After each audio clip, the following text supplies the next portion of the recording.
আমাদের ওসমান হাদির চিকিৎসা নিয়ে হাজার হাজার নিউজ বাংলাদেশের পেপার পত্রিকা এবং সেলিব্রিটিরা শেয়ার করতেছেন।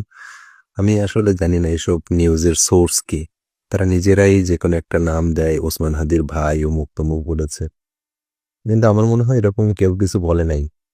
আজকে দেখলাম নতুন আরেক গুজব, সেটা হলো ওসমান হাদির চিকিৎসা সিঙ্গাপুরে হচ্ছে না, এখানে নাকি চিকিৎসকরা ব্যর্থ হয়েছেন, সুতরাং তাকে যুক্তরাজ্যের লন্ডন না কোথায় নিতে হবে, এরকম কিছু নিউজ আসতেছে। আসলে এরকম কিন্তু কোনো কিছু এখানে কোনো আলোচনা হয়নি। খুবই হাস্যকর লাগে বাংলাদেশি হলুদ মিডিয়াগুলা, এরা উম মানে কি বলা হয়, তিলকে তাল করার ওস্তাদ। এই যে এখানে ওসমান হাদির চিকিৎসার জন্য এসেছে সিঙ্গাপুর জেনারেল হসপিটালে, এখানে ডক্টররা কখনোই বলে নাই যে আমরা ব্যর্থ, আপনারা অন্য কোথাও নিয়ে যান, অথবা ওসমান হাদির থেকে বা পরিবার থেকেও কেউ বলে নাই যে আমরা চিকিৎসার জন্য অন্য কোথাও নিতে চাই। সিঙ্গাপুর জেনারেল হসপিটালের মানে তারা কতটুকু পারে না পারে সেটা আসলে বলার কিছু নেই। আমাদের দরকার হলো ওসমান হাদি সুস্থ হোক, এটা। কিন্তু এখানে জানা উচিত যে সিঙ্গাপুর জেনারেল হসপিটাল কোন লেভেলের অপারেশন করে, আপনাদের তার একটা নমুনা দিচ্ছি। আজকে থেকে প্রায় 25 বছর আগে 2001 সালের দিকে, তখন টেকনোলজি তো আর অনেক পিছিয়ে ছিল। সেই সময়ে নেপাল থেকে আসা 2টা বাচ্চা শিশু, গঙ্গা এবং যমুনা নামে 2 বোন, ওদের জন্মগতভাবে মাথা জোড়া লাগানো ছিল, এবং এই মাথা জোড়া লাগানো এতটাই কমপ্লেক্স ছিল যে তারা দুজনে কমন ব্লাড ভেসেল বা রক্তনালী শেয়ার করেছিল, যার ফলে এটা বলা হয়েছিল যে সবচেয়ে ঝুঁকিপূর্ণ অপারেশন। এবং সেই অপারেশন সিঙ্গাপুর জেনারেল হসপিটালের নিউরোসার্জারি বিভাগই সেই অপারেশন করেছে। এবং ডক্টরের ধারণা ছিল যে সেই অপারেশন করতে আনুমানিক 30 ঘন্টার মতো সময় লাগতে পারে, কিন্তু ইন্টারেস্টিংলি যে সেই অপারেশন করতে প্রায় 104 ঘন্টা সময় লেগেছিল।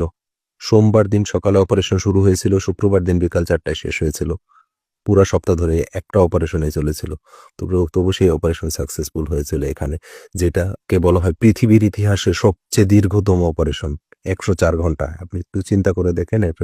এবং সেই সময়ে এই অপারেশন করার জন্য যেসব টেকনোলজিগুলো দরকার ছিল, 3D প্রিন্টিং থেকে শুরু করে যেসব টেকনোলজিগুলো ইউজ করা, বা 3D স্ক্যানার, এরকম বেশ কিছু সবচেয়ে টপ লেভেলের যেসব টেকনোলজিগুলো দরকার ছিল, সেইগুলোও সিঙ্গাপুর জেনারেল হসপিটালে সেই সময়েই ছিল। আর সিঙ্গাপুরের এদের ধর্মই হলো এরকম যে পৃথিবীর যত বেস্ট টেকনোলজি শুরু হবে সর্বপ্রথমে তারা নিয়ে আসবে, এবং শুধু এমন এক দেশের না, 5টা টেকনোলজি আসলে 5 দেশের 5টাই তারা রিজার্ভ রাখবে।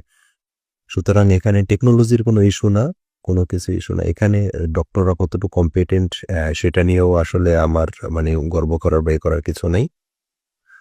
যুক্তরাজ্যে বা যুক্তরাষ্ট্রে যেখানেই ভালো চিকিৎসা হয় সেখানে ওসমান হাদিকে নেওয়া হোক, কোনো সমস্যা নেই। কিন্তু ব্যর্থ হলো, পারলো না, এরকম বলার মনে হয় আমার মতে তেমন কোনো সুযোগ নেই। কারণ এখানে আমার মনে হয় পৃথিবীর সবচেয়ে বেস্ট ট্রিটমেন্টের একটা ট্রিটমেন্ট সেন্টারেই তারা এসেছে। তারপরও ইউকে, আমেরিকা, ওই সব জায়গাতে ওয়ার বা যুদ্ধ রিলেটেড বেশ কিছু হসপিটাল আছে যারা এইসব জিনিসকে বেশি ডিল করে।